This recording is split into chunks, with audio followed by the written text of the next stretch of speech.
Welcome back to SnowRunner, guys, and in this video, we are going to be running the ANK MK38 on the left against this mod, which is basically a 5-ton truck that is sort of along the same lines of what the ANK was supposed to be, however, a little bit more of a realistic version, and as you can see, it is quite a bit bigger. Now, I got quite a few requests to run these two against each other at the truck night map ever since this truck came out, ever since this mod launched, and I'm really excited to do it because I really haven't run the MK38 here much, and I haven't ever run this variant of it before. So we're going to go ahead and customize the ANK first, then we're going to customize the 5-ton, and we're going to see what we can get out of both of these trucks upgrade-wise. We're going to run them both as far as, you know, as far as we can get them to be close to each other in terms of stats. So let's stop the engine in that truck, and we're going to, well, I'm a little concerned about leaving it right there. I don't want to run into any glitches in terms of getting, you know, getting one of them stuck. Especially if we get one of them stuck on, like, you know, the exit of the garage. I'd be really, really, really upset if that happened. So let's try to not do that. So the MK38 is what we're going to customize first. Now, this truck is going to be fully built, basically. And I just realized that since we are a level 1 and since we're in the garage, we can't really do that. So we're going to have to do it outside the garage. But that's fine. So the virtual garage, we're going to go to the ultimate suspension. And tire-wise, we're going to go for the Tega tires. And I know a lot of people are like, oh my god, it's the Tega tires, you know, like, I don't like them. They're not my cup of tea, and you use them on a bunch of other trucks. The thing is, they are the most capable tire you could fit on this truck, and that's why I've decided to go with them. So, and then, let's do the... For truck night, ooh, we could do the fine-tuned gearbox. We'll do the fine-tuned gearbox in this thing some other time. I do want to do probably high range, actually. Well, I'm going back and forth, honestly. Let's do off-road. Let's do off-road, because we'll do off-road in the other truck as well. We'll do heavy engine 2, and we'll do that winch. And let's see, what are we looking at in terms of stats? We are now S+, which should work very, very well. And let's see if we can change up the color just a little bit. I don't know. Preset 30, 29. We'll do that. I dig that. I like the way that looks. All right, so let's shut that one down. And we'll swap over to the 5-ton. And we'll take this guy into the garage because really this one doesn't really have any ranking restrictions in terms of customization. It pretty much just lets you do whatever you want. So that's going to work out very well for us on a map like this where you have to start at level 1. Now, customization-wise, we're going to go with, well, let's go with the 8.3-liter turbo. I mean, that, honestly, it gets us to an S+ power-to-weight rating, which is what the other one is. So we can do a high-range box or an Allison 5-speed off-road automatic. We'll do that. Now, we've got a couple of different suspension options. We got heavy-duty, we've got stock, and we got rock trailing.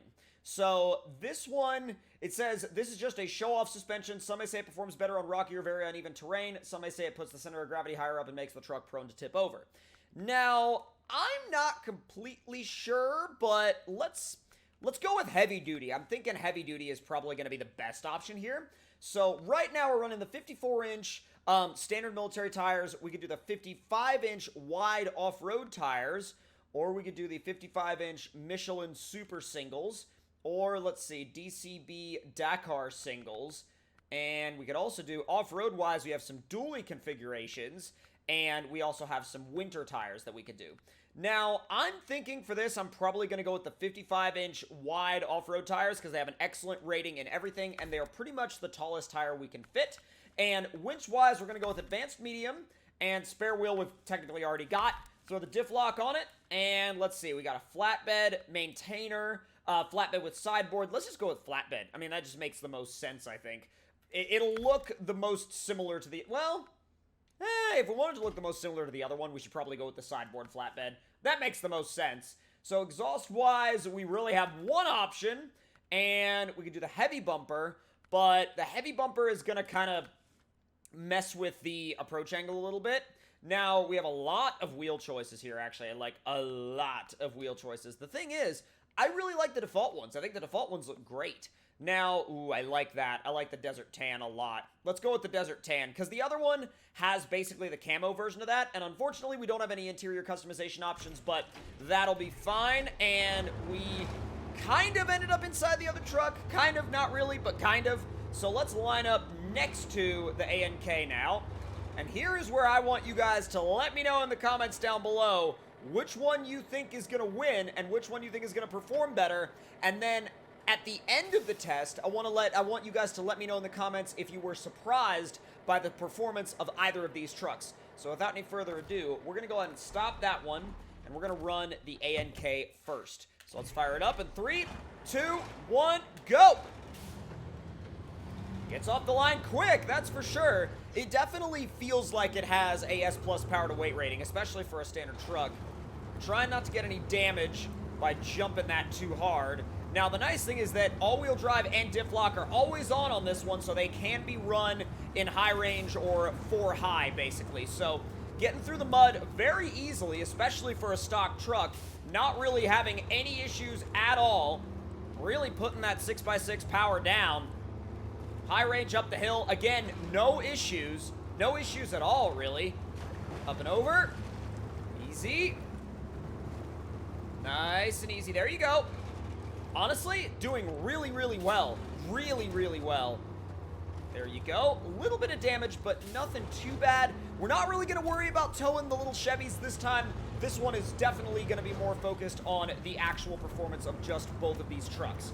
So, easing it down through the mud and over the rocks, not really picking up any damage at all, which is very impressive, especially for a standard in-game truck. Although, if we're going to pick up any damage, it's going to happen here.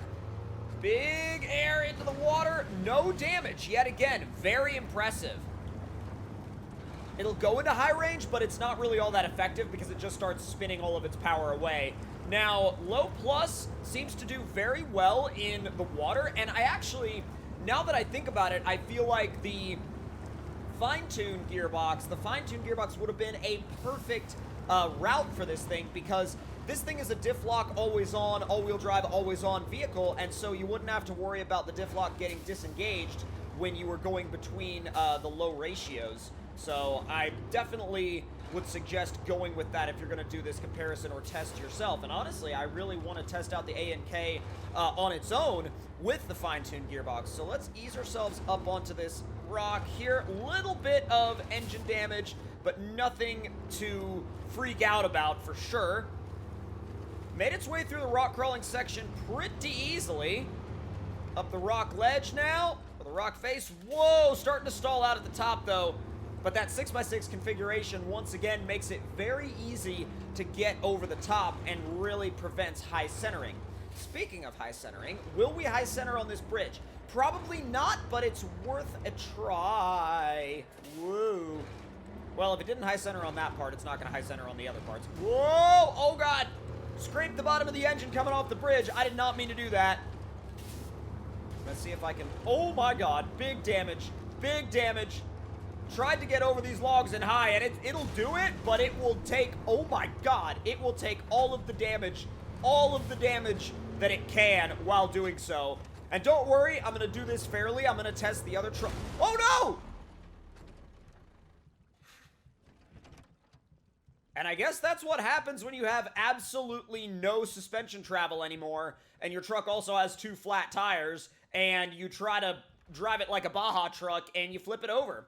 I did not anticipate that this truck would be on its top at any point in this test, but, you know, if we didn't roll it, it would have gotten across the line just fine, and I really wanted to see if it could get across the logs in high, because usually that's what I do with other trucks to test them, and it will. It'll just pick up a lot of damage while doing it, and you got to be really careful in the fast whoops, especially if you have reduced suspension travel, because this can happen. So now, let's move on to the other truck, the US K900.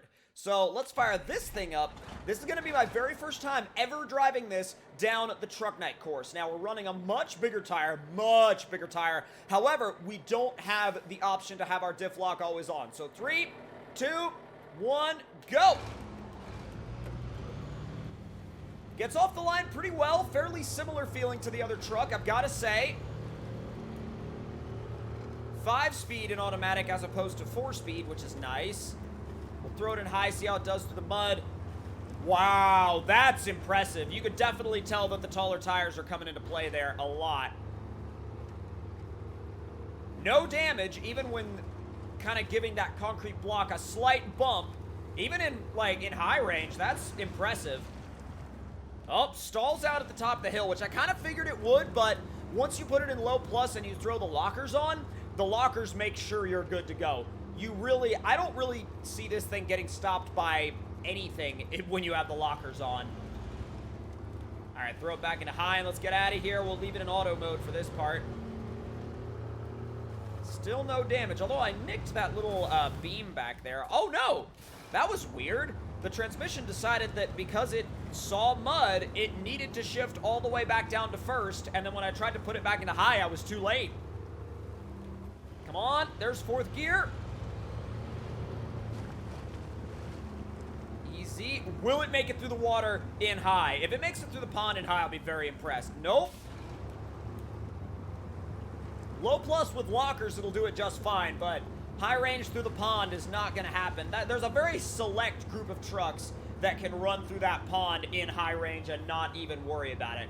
Now, the 55-inch tires are definitely going to help us here in the rocks because they're going to give us a much better approach angle. And even with us not having the technically flexy suspension, it's flexing really, really well. It's actually getting through the rocks very nicely, considering the fact that we have the heavy-duty hauling-focused suspension on it right now. Can you make your way up? Yes, you can. Definitely going to be using the lockers for this section, though. I would not recommend trying to do this without lockers, that's for sure. I don't think this thing would really be able to get anywhere near that far in a section like that if it didn't have the lockers. That is for sure. So making our way up. Ooh, not bad. It didn't stall out there as opposed to how the other one did. Now, to keep things fair, we're going to take the far right bridge just as we did with the other one. And it does it no problem. And again, in the interest of keeping things fair, we've got to attack these logs in high. Will we pick up any damage? None yet. A little bit of engine damage, but wow. You can tell, though, that those 55-inch tires are really a huge help. And you know, having actual suspension travel while going over terrain like this really helps. It really helps, especially in terms of not being upside down like the other one is, and across the line. Now, I want you guys to let me know in the comment section down below if this test turned out the way you thought it would, or if it was a completely different result than you thought it would be. And I also want you to let me know which truck you prefer. And also, since this mod is available on consoles, I want you guys to let me know if it's something that you've been using. Now, that is going to do it for this video and for this test. And if you enjoyed, make sure to let me know your thoughts in the comments below. Hit that like button and subscribe if you're new. And I will see you guys next time.